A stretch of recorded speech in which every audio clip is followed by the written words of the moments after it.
Thank you, Ben, and welcome everyone. So my name is Sambit Bhattacharyya. I am the head of Department of Economics, and with me is Associate Professor Dr. Maria Restuccia from the Department of Strategy and Marketing. So the plan is I will talk for about 15 minutes introducing the course to you, and then Maria has plans for some fun activities with you. And then I'll come in a bit later and talk for about 5 minutes about the business school. And then we will open it up for questions. So without further ado, let's move on. And so, you know, obviously you are joining this webinar. You have sort of made up your mind about studying business analytics, but just to sort of hone in the point, which is, business analytics in the upcoming digital world. So we are living through major transformations in the workplace and life in general.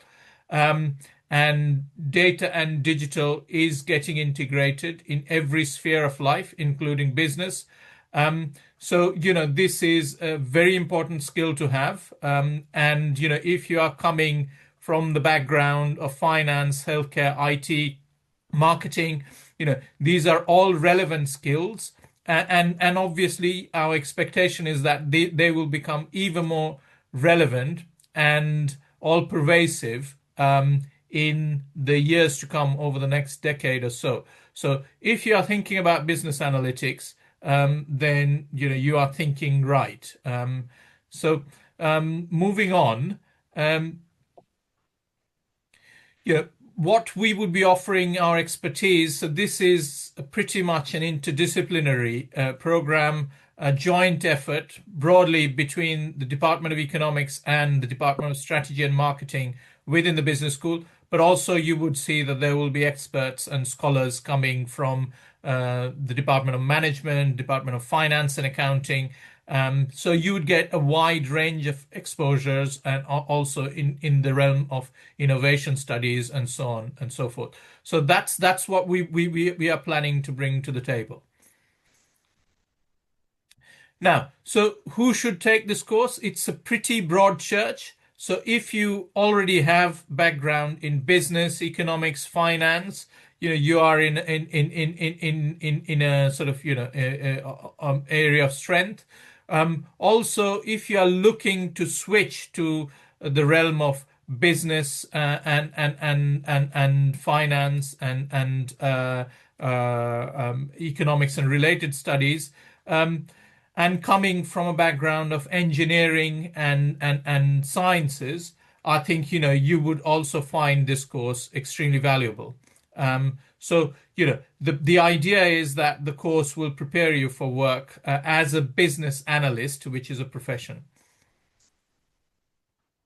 So what you will learn very specifically, there will be applications of software such as Python, and basically Python and AI tools, etc., applications and implications for business, machine learning methods. Also, you'll get exposure to softwares such as R and Stata and many more in the realm of policy, business, strategy, as well as marketing.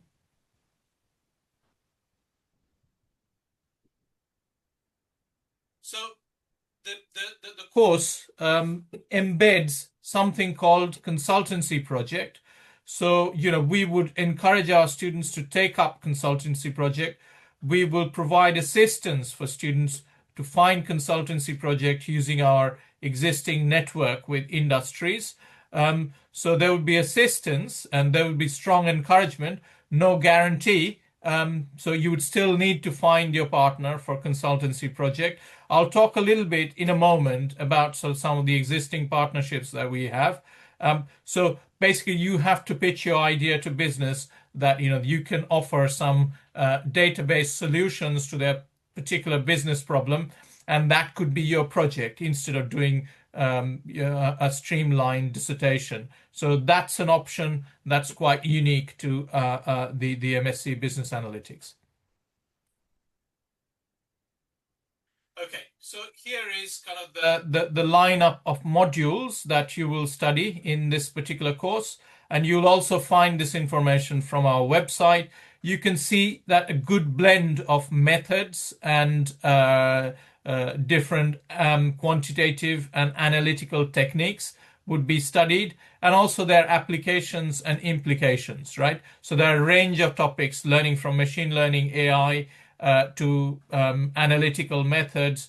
And you can see that, there's strong emphasis in terms of, business strategy, design thinking, and innovative problem solving, marketing, for example, advanced marketing analytics, as well as, very useful tools such as cost benefit analysis, which is, absolutely essential for success as a business leader.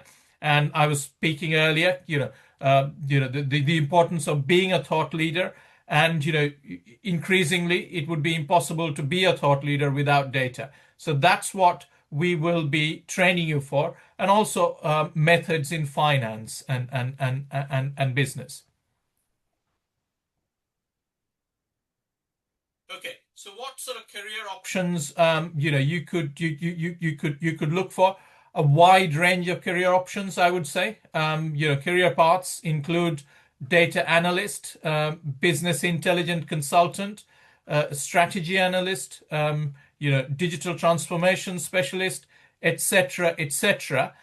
I would say that this is a very short list and no way exhaustive, given the way things are moving in the labor market and in the world.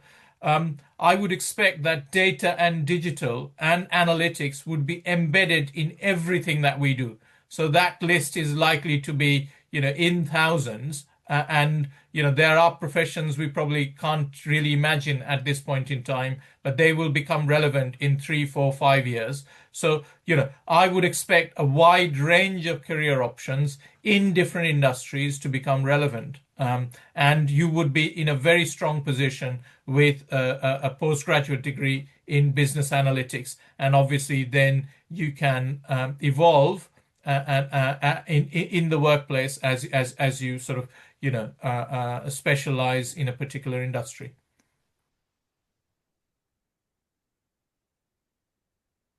Okay, so this is something that I was mentioning, and that's kind of relevant to the consultancy project and much more. So we have a partnership, a memorandum of understanding with a Brighton-based business data analytics consultancy, a tech firm called Data Cove. So, you will get, as a student of this program, networking and experiential learning opportunities with them.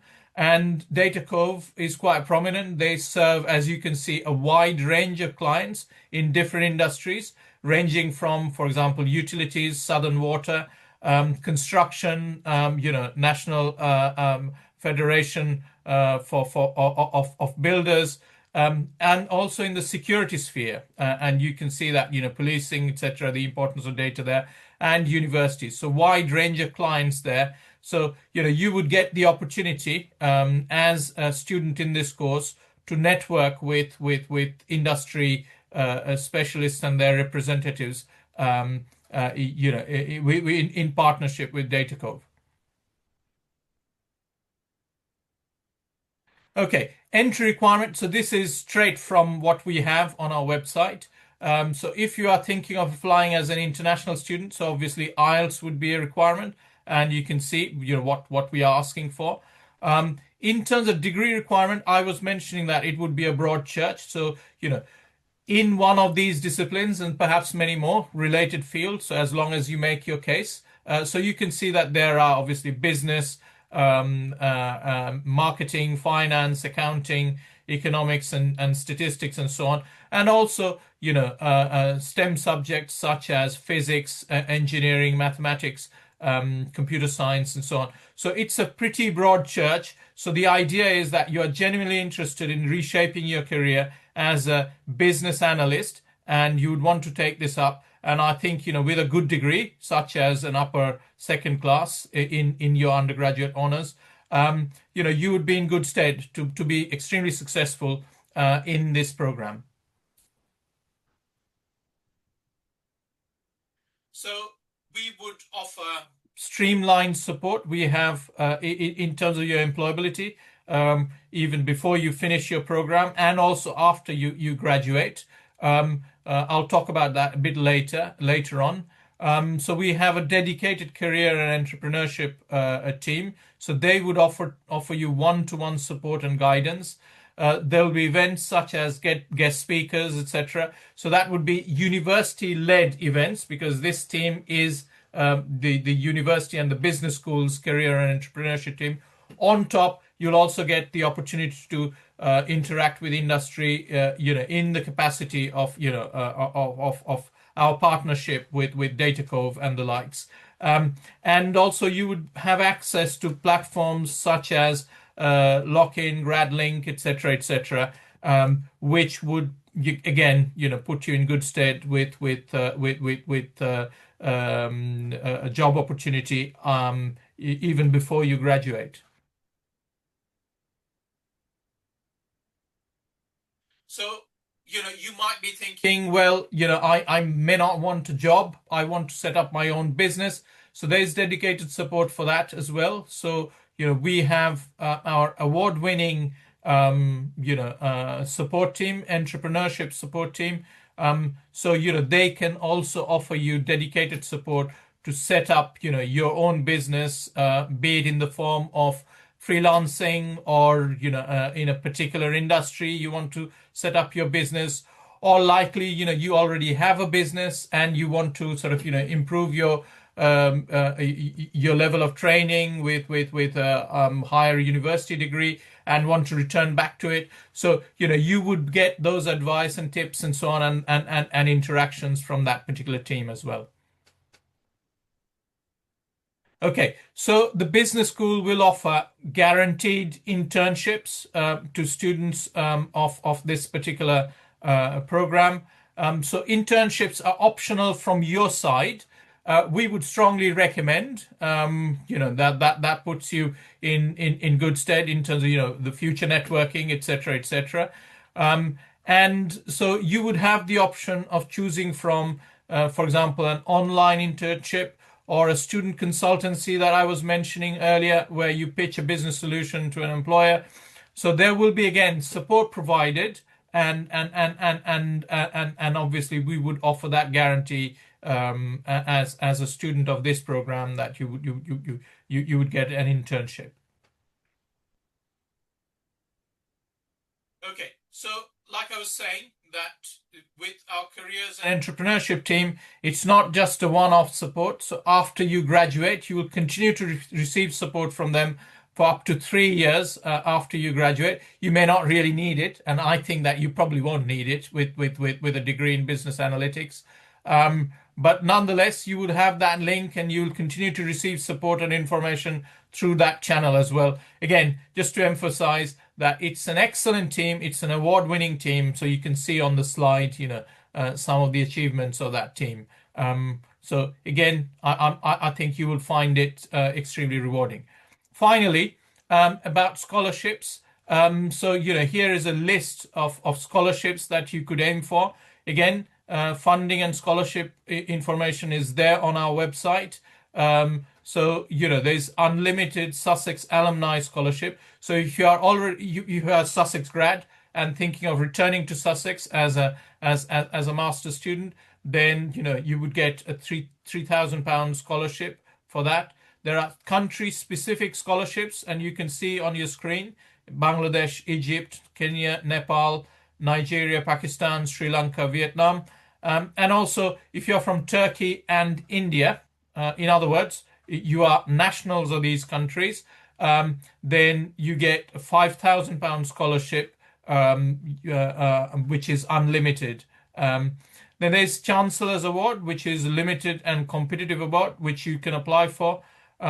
There's Climate Leader Scholarship, and also Sussex has a new initiative called Sussex School of Progressive Futures. They're also offering scholarship, and MSc Business Analytics is eligible to apply for these scholarships. So these scholarships would be applicable not just to business analytics, but to a wide range of different courses. but I would expect that probably, business analytics students might expect to get, at least one scholarship out of that bundle. So there are 10 scholarships available, each one for up to £10,000 tuition fee. I think that concludes my section, Maria, if I'm not mistaken. So I'll hand you over to Maria for the interactive activity. Over to you, Maria. Thank you, Sambit. And I'm just checking, can you hear me loud and clear? Fantastic. So as Sambit mentioned throughout the presentation, at Sussex, we really believe in experiential learning. So we would like to bring this into the webinar. So if you're present or you're watching, please join us for a scenario-based activity where I want to put you in the shoes of a decision maker. So let's imagine that you are a marketer and you are in charge of a new marketing campaign for this brand that is called RTC. So you have two options that have been created. You have choice 1 and choice 2. By the way, these images have been generated by some of our students who are taking one of our brand management modules with Professor Michael Beverland. So what you're seeing here is the brainchild of some of your potential future colleagues that have played with the technology, with AI, to create two options. So this is a real decision that many marketers might face at some point. You need to decide which version of the ad would be more effective. So what I want to ask you is, how would you make the call? Which choice would you do? Choice 1 or choice 2? So as you can see here now, there is a poll, and I would like you to take a couple of seconds to make the decision, choice 1 or choice 2. I will pause the sharing for a second so that you can look at the poll. And Ben, let me know when the time comes that we can start seeing the results. I can end the poll now. There's still a couple of people, I think, voting. If we just leave it for another 30 seconds, maybe. If you haven't yet voted, do vote on the poll. Many thanks. And I will be sharing again the screen. Okay, shall I end it there? We've got a few votes there. I would say let's go with the results. Okay. And how interesting. So we got more people from our participants voted for option 1, which is the choice that you can see on your left-hand side, where there is a man running, compared to the second version where we had a woman running. So here, what I want to bring to your attention is that we might make the decision based on the preferences that you have shared as a potential target audience. But we have a more structured approach that we tend to follow when we want to make decisions such as this that might be very consequential. Sambit mentioned the cost-benefit analysis. Imagine you pay to put those ads in a very prime location. There will be a cost attached. So you want to make sure that you put the money in the best possible decision. And what we tend to do is to follow this approach that you might have heard that it's called A/B testing. This idea relates, I don't know if you have heard about it before, but in a nutshell, what I want to bring to your attention is the intuition that you can visualize through images here, is that you have two options and you want to compare option A versus option B. But rather than relying on an instant poll as we did, you tend to create two scenarios that you submit to the participants randomly, so that you will have some people allocated to option 1, in our case, the ad with the man running, or option B, the ad where the woman was running, and then you compare the results. And long story short, this is what I tried to do with the survey that you received from Ben beforehand, where you didn't know that, but you saw only one of those ads when you filled the survey. And this was meant on purpose because we wanted you to be exposed to either version, and then we would analyze the data based on the version that you had seen. So in practice, what does this mean? If you want to join me, I'm going to show you live what this type of analysis would be. So bear with me that I'm going to exit the presentation so that you can see my live page where you will be able, sorry, this is all live, guys, so thanks for your patience. I'm gonna be sharing my screen again. So can you see my screen with the presentation, with the survey? So this was the survey that you received, and your results are hopefully in this tab. So here, what I start seeing are some of your responses. So this is one of the tools, by the way, Qualtrics, that you might be able to use when you join Sussex to collect primary data, such as a survey data. And here I can start seeing that all of you were able to see the ad, but there was a difference in how much you liked or disliked the two versions. So this grants us this deserves further investigation, and this is what I tried to do by using Python, that is one of the softwares that you can use for data analysis. And here I'm using Colab, which is an interface by Google, very user-friendly. And what I did after you answer the questions is that I run some analysis. So as you can see here, this is a visualization of your answers to that survey. So what I created was a code to analyze and compare the two versions. So as you can see here, you had option 1, the advert with the male character, and option 2, the advert with the female character. And what I did was I compared the ratings for these ads because I wanted to know which version was more effective. Long story short, it doesn't seem that there was a significant difference in the liking of the two versions. So let's hold on that thought for later on, because the next question that we might want to ask is, okay, it doesn't seem to be a different version, different liking of the ad, but maybe people recognized the brand, our brand, more in one version compared to the other. I run the analysis also in this case, and unfortunately, when you see this chart, what might look as a difference here in the rating, in terms of brand recognition, we didn't have a significant difference.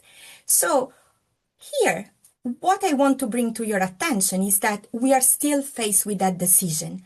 So now that we have all the data crunching, I would like to ask you, which version would you choose?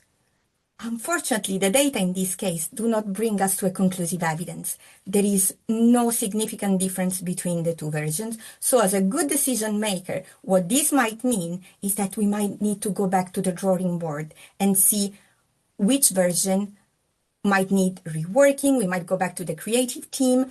And that's what I would like to, in a way, I didn't have the answer to this question before the session because I needed your input. But if you were my target audience and this was a real example, this for us as marketer might mean we need to go back to the start. And that's how we want you to be able to use the data to derive insights. And sometimes the answer is a bit hidden. Sometimes it's there evident to us.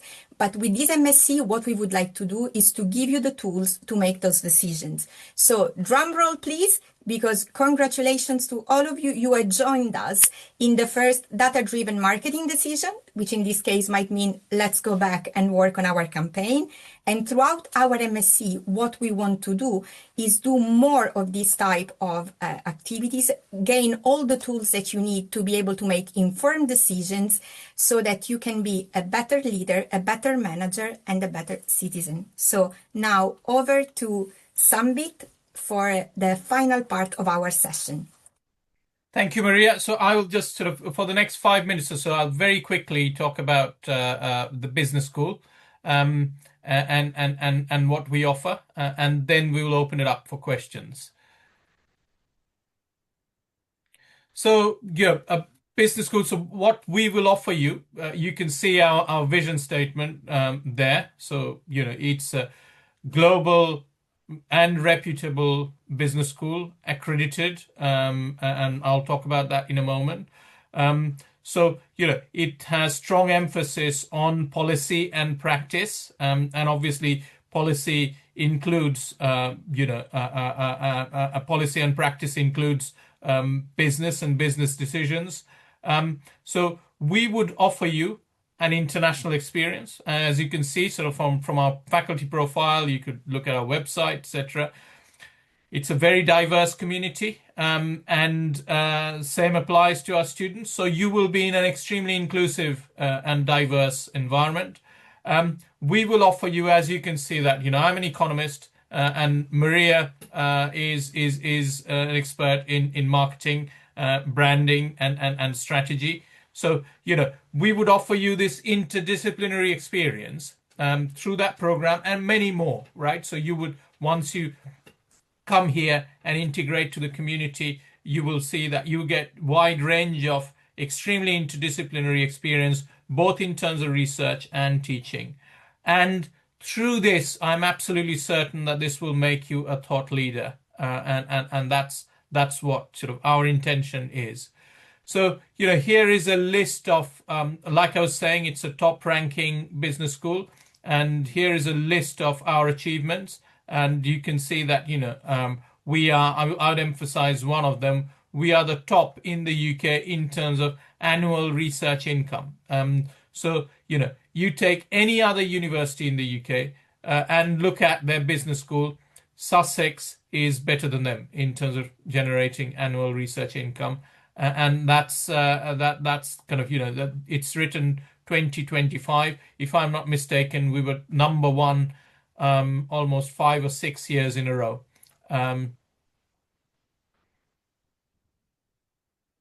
So we are an accredited business school. So we hold highly prestigious accreditation from Equis, which is a sort of global accreditor of business schools, and also AMBA, which accredits our MBA program. So the business school has an MBA program which is accredited by AMBA. And soon to be, I think, we would likely, we are in the final stages of getting accredited by AACSB, which is another very prestigious accreditor for business schools. So we are in the final stages, and quite likely that, we will have what is known as triple accreditation. Only 1% of business schools around the world, they would have that. But you can see that, you would be in very good hands if you choose to come and study in Sussex with the top experts in the world.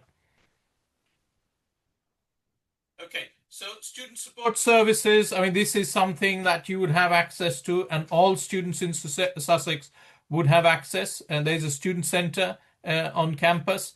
So there would be welcome team, and they are located in the student centre, and they would offer you personal advice if you're thinking of coming to Sussex as an international student. So university life, personal issues, finance, job, career, etc., or even if you are sort of a UK student from another university and wanting to switch and study for this particular degree program in Sussex, I think it would be a useful sort of a service to have access to.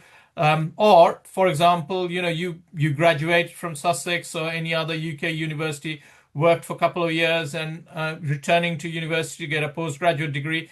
This will obviously enrich your experience, as well as kind of offer you the support that you would need. We are in Brighton. If you ask me, and I think Maria would agree as well, and I guess Ben would also agree, we are the best city in the UK, right? I think we are better than London. We are 1 hour from London. So the good news is that London is probably not the place where you want to live. It's a good place to visit, but Brighton is a place which is good to visit, as well as excellent place to live. So that's a huge advantage. It's not very far from London and all the facilities that there are, airports, etc. So excellent location. And also, if you want a bit of an experience of the countryside, so the campus itself is located on South Downs National Park, which is huge. So you would get sort of the opportunity to walk and enjoy the English countryside. And Sambit, may I add one thing? Because I totally Please. agree with you that Brighton is one of the best places to stay. I came from Canada, and Brighton hooked me from day one. What I would like also to add is that Brighton is an extremely lively city in terms of business opportunities, connections, and that's where the partnership with Data Cove brings further reasons why this sunny place on the south coast is a lovely place to live and hopefully work as well. Excellent point, Maria. I mean, I totally agree. So there's a thriving, tech startup sector in Brighton, which is a huge advantage and is very closely aligned to, the business analytics degree program. Life in Brighton, it's located in East Sussex. There are some nice pictures there, shopping, boutique, beach life, etc., etc. So it's highly exciting, and you would have plenty to do outside of your studies in Sussex.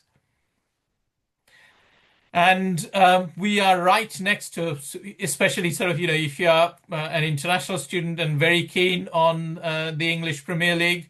So we are right next to a Premier League club. So the Amex Stadium is just across the road.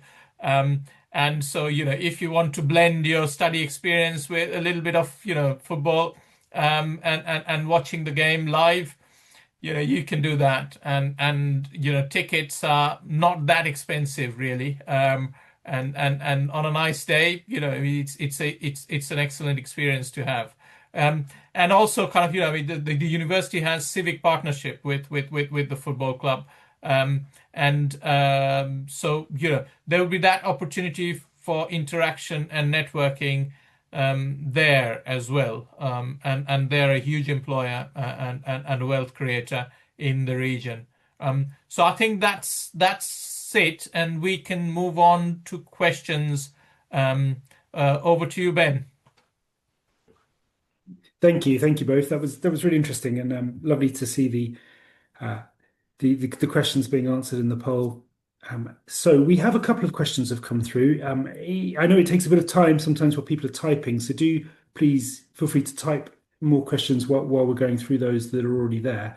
I'll try and get these in the order they were asked, so just bear with me. Let's have a look. So we've got a good question around consultancy projects. So how long does a consultancy project last? And is it done individually or can you work in groups? Maria, do you want to take that one? I believe that the consultancy projects are individual. There are opportunities to undertake project as a group, but when this is marked, some of the components might be individuals. So I would say bear in mind that there might be multiple options depending on whether it is a curricular or extracurricular opportunities, but we might be able to provide you more details specifically as we have a broad range of potential consultancy opportunities. But as the research dissertation is an individual one, if you opt for that choice for the final kind of capstone module, that would be individual, but we have other opportunities as groups. So Ben, I believe we can follow up on that with the interested students with more details. Yeah, that's great. So I would just add kind of, one model could be that if you are working on a consultancy project along with, say, 2 or 3 of your other fellow students with a particular company, and they may be interested in, say, 2 or 3 different aspects on business solutions. So that way, even though you are kind of closely related in terms of the project that you're working on, but you could distinguish, and in the end you could write sort of 3 separate reports and they would be marked separately. Thank you. I've got another question from an anonymous attendee around Python. So they haven't used Python before. Will training be suitable for a beginner on the course? Sambit, shall I take that one as well? Yeah, please. So first of all, rest reassured, the answer is yes, absolutely yes. We're not expecting you to be master coders on Python or any other programming language. Throughout your teaching and learning experience at Sussex, we will be providing you guidance through in-class teaching activities. There will be practical seminars. There will be also online resources that will be shared with you. For example, to some of my students that are currently taking the Advanced Marketing Analytics module, we are relying on some of the LinkedIn courses that can help you to fine-tune some of the coding skills, as well as other providers that I won't name here, but there are plenty of both free opportunities that we can signpost you to if you want to go further, but no prior programming expertise is required to join this degree. And I think there would be some degree of onboarding as well with coding and some say maths and statistics sort of support. So there would be before you arrive there will be some online material that would be provided. Perfect. There's a question from Tarek, which is probably for me to answer actually. So I'll just cover it quickly, Tarek, and I'll pop a link in the chat. But Tarek's asked around English language requirements and what we accept. Tarek, I'll put a link in to some really useful information we've got around this. But just let you know, we do accept a range of different proficiency tests for English language skills, and I'll put the link in for you now.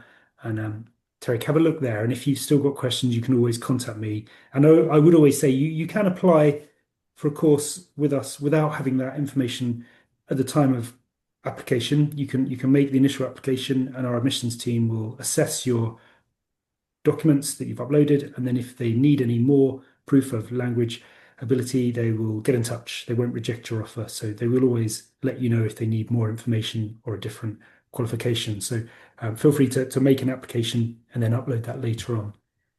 Let me go here. So someone's asked, I have a business stroke marketing background. How much maths will I need for this course?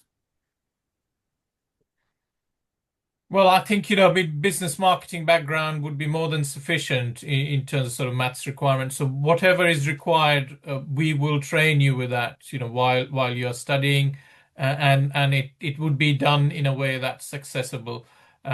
So, the course is designed to be applied. It's not about maths. It's not about statistics. It's about how you apply these methods and techniques into specific business problems. And so that would be the emphasis. So we would train you, in coding and in the software that Maria mentioned, Python or R or whatever, in order to be able to do that effectively. So, I wouldn't say that, you would need a maths degree in order to do that. But obviously, we will offer you some basic conceptual knowledge that underpins those methods while you study with us. So, I wouldn't be overly worried, about maths. But of course, we will train you to be a quantitative analyst who feels comfortable with data. And trust me, you can do that without a maths degree.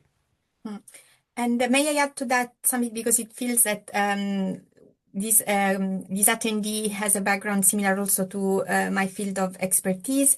When it comes to maths, what you might have seen also in the interactive activities, that we will be looking at some stats. So we'll be looking at whether the difference is significant or not when you compare, for example, the rating of the ads by looking at the means, but we will not go into the level of specific knowledge of the parameters and all the calculations. You won't be assessed on those calculations, but on how you run the analysis and how you act upon it. Thank you. Kuldeep's got two questions. I'll go with the first one. So Kuldeep's asked, firstly, I can kind of answer the first bit. They've asked if there's an age limit to the course because they're 35 years old. There isn't an age limit, but it's an interesting question around the makeup of the course. I wonder if maybe one of you could, or both of you, maybe comment on the types of students and the age and backgrounds of the students this course attracts. Well, I mean, Maria, I'm happy to go first. So, this will be the first time that we will be running this, so we don't know sort of what the demographics of our students would be. But from experience, we have other similar kind of postgraduate programs in business finance, accounting, economics within the business school. I think the cohort is very diverse. I mean, also in terms of age, because we have, for example, students who are coming, fresh graduates, they finish their undergraduate degree and they go straight into doing a master's. So we have those type of students. We also have students who are coming from overseas, financed by their own government, and they have work experience in their civil service, and they are sort of looking to enhance their qualifications and so on. So we have those students who are a bit more experienced. We also have sort of experienced students who join us, either from business or a particular industry, etc. Again, who would want to enhance their qualification. So it's a mixed bag. So, and I have never seen in terms of dynamic, basically what you are looking at here is a cohort of, maybe 25 to 40 students. And my experience of working with postgraduate students is that it's a well-knit sort of cohort, and there's a lot of interaction, a lot of group study, a lot of partying, and so on. So I think you would absolutely feel at home. And students coming from diverse backgrounds, different countries, and I kind of see that people making friends from all parts of the globe. We haven't had students from Antarctica yet, but who knows? And I would just like to build on what Sambit was saying in terms of the MSc population typical of a Sussex degree. We have the idea that students come with different background. It enriches also the learning experience, where you can bring in also more reflective approach on your own practice. And it's not uncommon anymore that people reorientate their career paths. So do not feel as an outsider at all, because everyone is welcome and all experiences contribute to the richness of the learning. Thank you both. Kuldeep, I hope that's answered the first part of your question. Kuldeep's second question is around jobs in the UK, and I'm not sure if either of you can answer this, but I'll put it to you anyway. Will they face a strong challenge in landing a job in the UK? And I can put a link to our careers team as well, but if anyone has anything to add on that. Well, I guess it depends. There will be dedicated support, and the information, advice on CVs, networking, etc., etc. So if you ask me, I would say that you would be in a good position to sort of land a job in the UK after you graduate. But then it is probabilistic. I mean, when you go into the labor market, it depends on lots of different things. So what I can confidently say is that you would be extremely competitive in the labor market, and likely, you will be successful. But it's a question of matching and how you fit your particular role, etc., etc. But we will offer you that support and the networking opportunities that's needed for you to be successful. And Ben, if I can build on that, if I have maybe 30 seconds, what I can tell you is that if you're an international student, I had several of my students in the MSc Strategic Marketing that have landed jobs in the UK. They have used their MSc to develop their own portfolio and their own profile, so that then when the time came for applying for jobs, they had a story and skills to bring to the fore that were valued by UK employers. But as you know, there are regulations that need to be complied to. The market is competitive. But we are going to do our best to equip you with all the tools and the support that Sambit referred to, so that if you would like to make the UK your home and work here, we will be there to support you. But of course, this is not guaranteed. So I hope you understand that we cannot sign a job contract right now. Thank you. And I'll just add, actually, if you are made an offer to study any of our master's courses, you will be invited to a range of webinars we run specifically for offer holders, and some of those include our careers and entrepreneurship team, where they'll talk about the services that they offer in detail. And I have put a link in the chat, but if you are made an offer, you'll get invited to those. And if you want any more information on that, you can always contact me directly on my email address, which I'll pop in the chat again in a second. There's another And question. then Oh, go you on, might Maria. be Yep.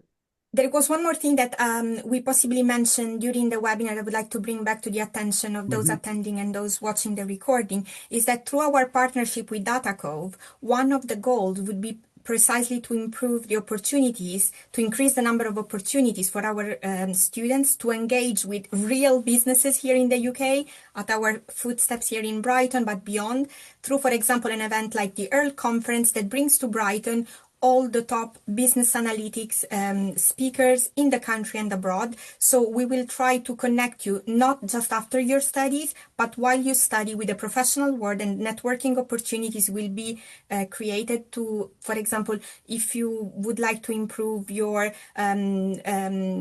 interviewing skills, or you would like to improve your networking, do your elevator pitch to a potential employer, you will be start to do this from very early on, because I can tell you that the conference is in the first semester. So from day one, almost, you will be exposed to professional opportunities and potential contacts.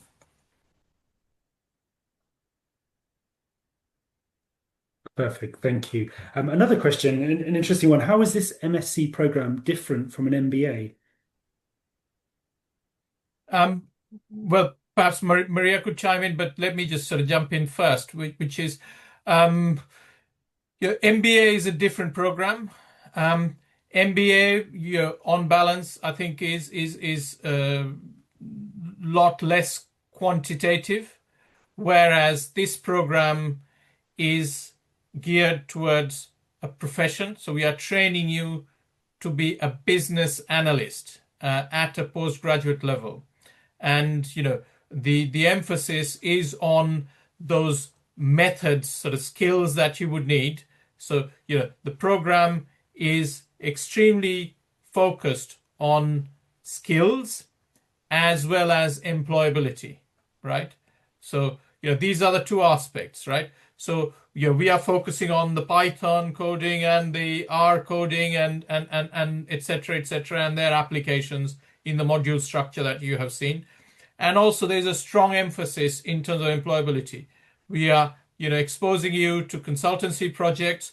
We are exposing you to, our industry partner, DataCove, and through them, lots of other business experts and leaders and conferencing and networking opportunities, etc. So there's a strong emphasis on employability.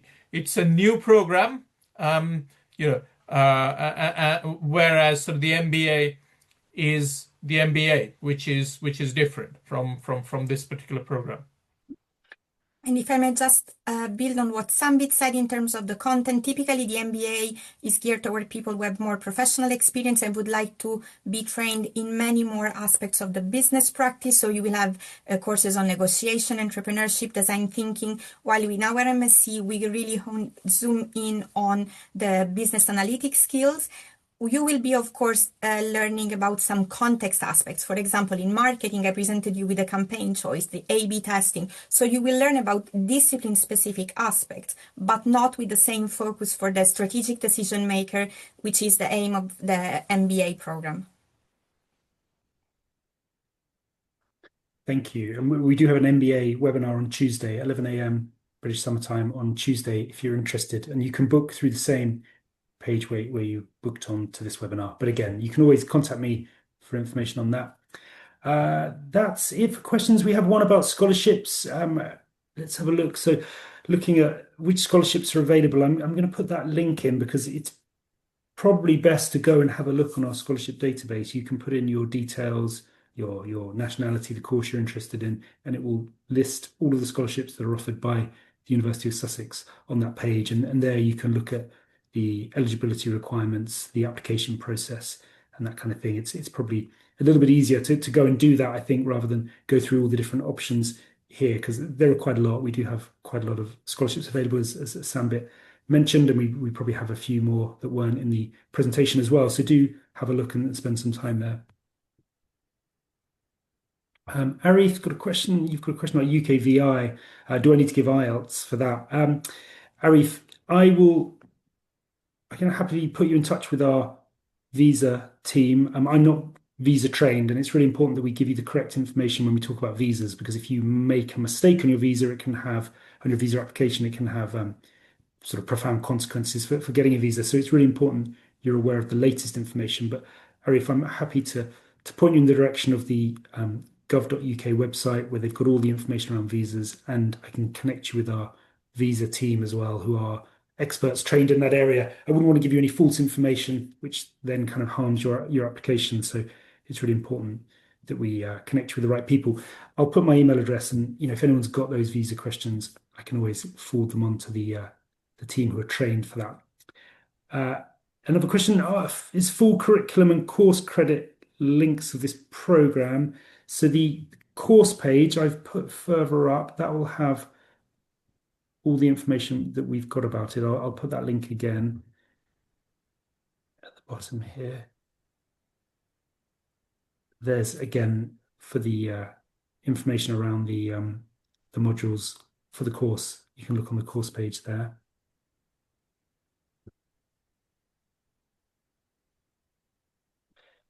Are there any more questions? We'll hang on. We've got 5 minutes. We can always hang around a little bit longer, I think. I know it takes people a while they're typing questions. I can see the question again about the age limit. I think we covered that question. If you didn't hear the answer to that question, for the anonymous attendee who's asked it about age limit, we don't have an age limit, so 35 is absolutely fine. And as Sambit and Maria said, in terms of job market and challenges, this course would definitely give you an advantage. It would definitely set you up and give you the training needed to go out into the job market. But it is, like any job market, it can sometimes be challenging. I'm putting my email address in the chat there. Any more questions? As I said at the beginning, I'll send you the recording that will come through Zoom. But if you don't receive it for any reason, on Monday, you can drop me an email to that email address there, and I'll send you the recording directly myself.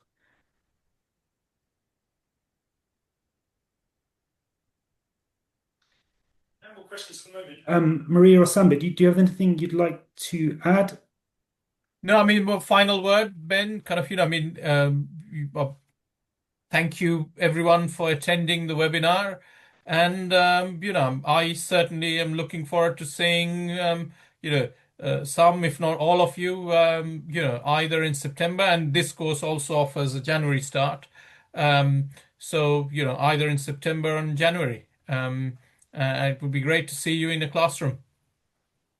Let me echo the same words from Sambit. Also, thank you so much for joining either the live session or the recording. And should you have any question on more the academic content, the structure of the degree, feel free to reach out to either Sambit or myself, while all the technical and admin question or the scholarships, Ben has very kindly offered to be the reference contact. So please do not hesitate. If you have a question, we are here for you now and throughout your degree. So thanks again for joining us. It has been an absolute pleasure.